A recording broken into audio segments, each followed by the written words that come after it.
Alright, looks like we actually got a pretty decent match for this one. So I just got up to record this because I didn't want to miss a day of the daily commentaries. I still want to get it out at some point in, morning. Well, it's morning time for me, right, in the United States, but doesn't matter. I stayed up way too late playing Lethal Company with the boys, but that's how it goes sometimes. So I actually just got Conditional Finality.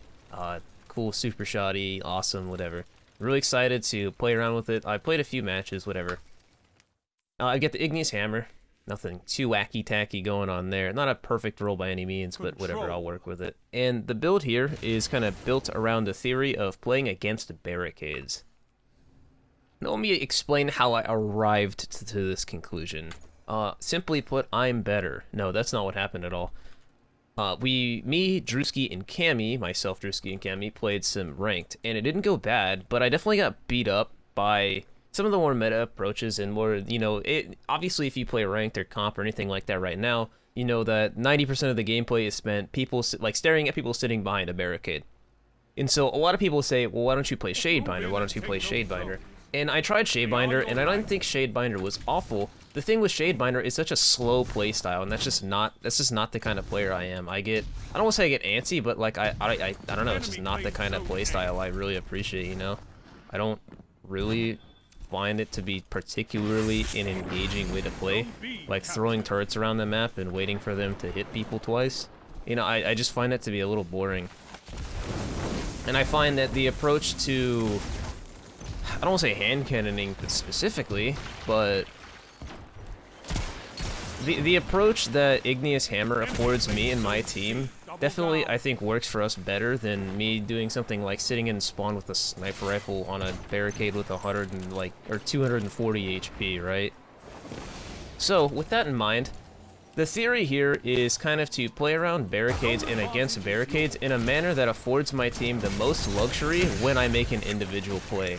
Now, that sounds like a lot of word soup, and that's kind of because it is, but I mean, that's where we are right now. I cannot believe that tracked me. So, moving back to, I guess, non-waffling blood. What is blood waffling about? Something quite simple. Conditional Finality is a very, very fast shotgun, is what I've come to realize in the, 3 matches that I've played so far. It is a very, very, very fast shotgun. It has really high handling. It affords players to make very, very quick plays with it. You know, you can swap in, from the hand cannon to a shoddy to the hand cannon again very, very rapidly. My team is, all over the place right now. Holy cow. And with that in mind, you can play with it very defensively. And I find that 9 times out of 10, the reason that I died on, barricade v barricade challenge engaging content is either I got so bored that I moved out of position, which is kind of skill issue, my fault, not gonna deny that, or I was caught out of position and then I was in kind of like a dead zone for Matador, which I don't have a particularly great Matador, right? But that's whatever, that's a whole other concept. We're getting into metagaming on roles and things like that, and that's just there's so much theory and concepting that goes into that, when in reality 3/4 of my gameplay adjustments could go to Icarus dash go fast, shoddy go boom, hand cannon blink blink blink, and I probably saved myself probably saved my team a life and a half in survival on average per round, right? And that's something that you can't really, negate. I also have the, what's it called? Incinerator Snap. Incendiary Snap, what am I saying? For the snap skates, if you don't know what that is, that's kind of what that motion looks like. It's just a little bit of a slide cancel. It's not macroed or anything. You actually might be able to hear my keyboard doing that. It's just kind of, you do your super button when you don't have a super, and it will let you interrupt your slide with a yump. Just something to consider. And we're going to try to get a little bit of a helicopter. Anyway, now that I have my entire life story out of the way, we're going to try to commentate a little bit, huh? So, Igneous Hammer. I care more about getting the damage output. I like to see big yellow number instead of a single frag, right? I think that I have more value doing that for my team, especially I mean, how can... I mean, you know what I mean? I've got players like Drewski and Cammy on my team. How can I even say that I want to be the main, like, main slayer, entry fragger type player when their gear, like, not only is their gear set up, but they're much more adept for modern day Destiny. You know? And they're just, you know, such good players. How can I really, you know, sit here and say that I'm gonna, like, main slay? So I'm okay to just, you know, chill back, play around Cammy, and, you know, shoot gun, you know? Make Igneous go bang. Right? Getting the kills is cool, but I think I value damage and getting control of a situation way more than that. And just like that, you know, and that was the big benefit to conditional finality that I was told is, it is quite literally an anti-bullshit cannon, right? You look at bullshit and you say no, and it gets frozen and it shatters into 100 pieces. Also, it looks fucking sick. So, you know, that quite frankly, that was the main reason I wanted conditional finality. So we did some raids and I got it, which was kind of tight. Like, I'm not gonna lie, I got kind of bricked up. I have 10 clears of the raid so far, no flawless or anything. I don't think I have much exotic raid boosting, so I got pretty damn lucky with it. But looking at how long it took me to get the Val Pulse, I feel like I do deserve a little bit of that. Also, returning player RNG buff. With a nade here. Got quite a situation unfolding here. I would love to have followed up on some of that damage, but it's just not gonna happen. Golden gun coming out. I'm gonna set on a rift here and just kind of sit in a corner. Oh, I had botched that really bad. That's okay. He's on controller, so he wasn't able to react fast enough. That's kind of funny.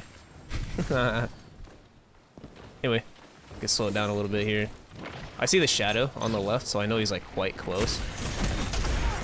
Did I get that? I can't tell. Couldn't tell. I got smoked. Panic melee. Throw the nade. Initial finality.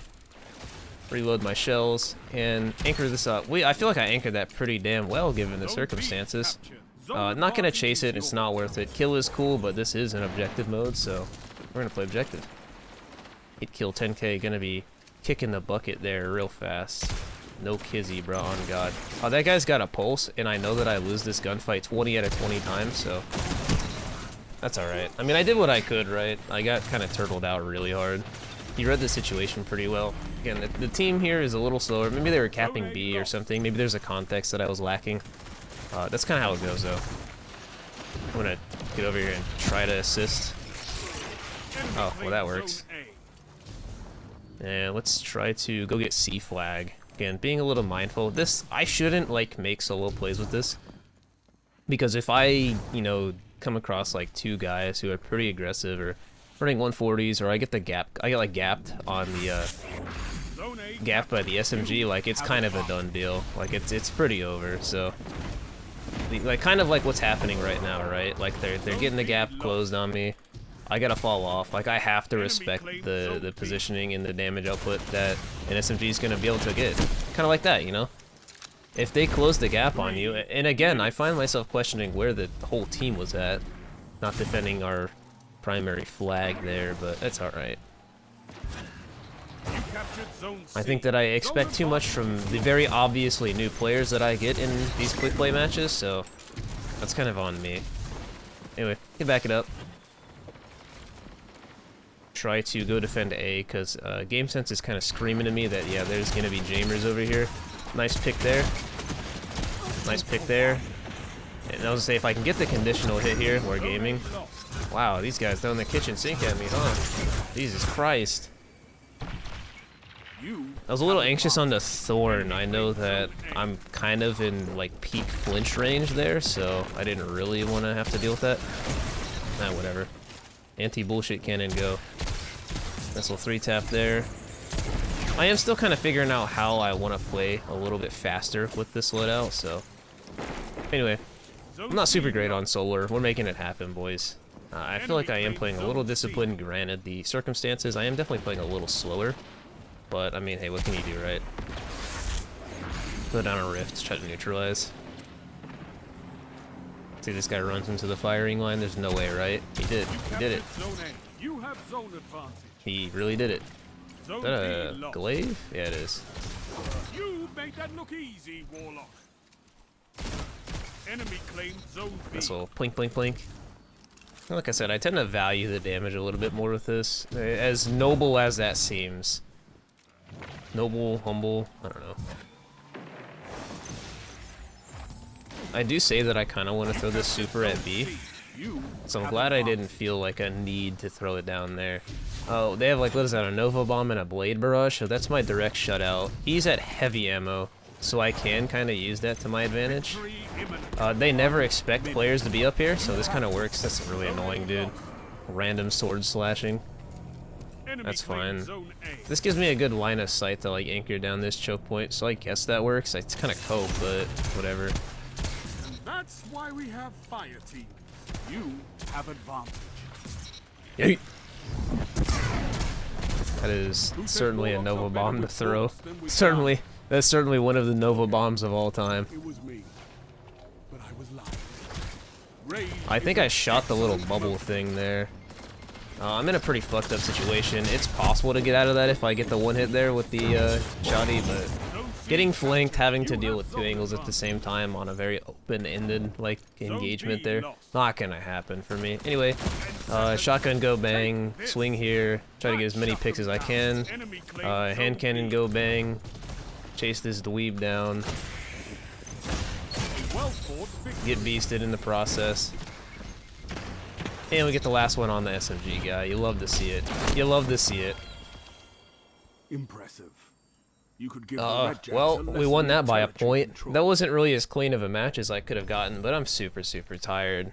I gotta be honest. I don't really know what my scoreline looks like because I don't know, that's toxic to Bungie or something, but hopefully I demonstrated this a little better. Maybe I'll try to get like a comp match with it or something that doesn't suck complete ass. Yeah, hey, this one was a little lazy. I'm tired. I promise the next one will be Poggers Milady, and I'm just kind of stoked I got conditional finality because this gun's tight as fuck. Peace out, dudes.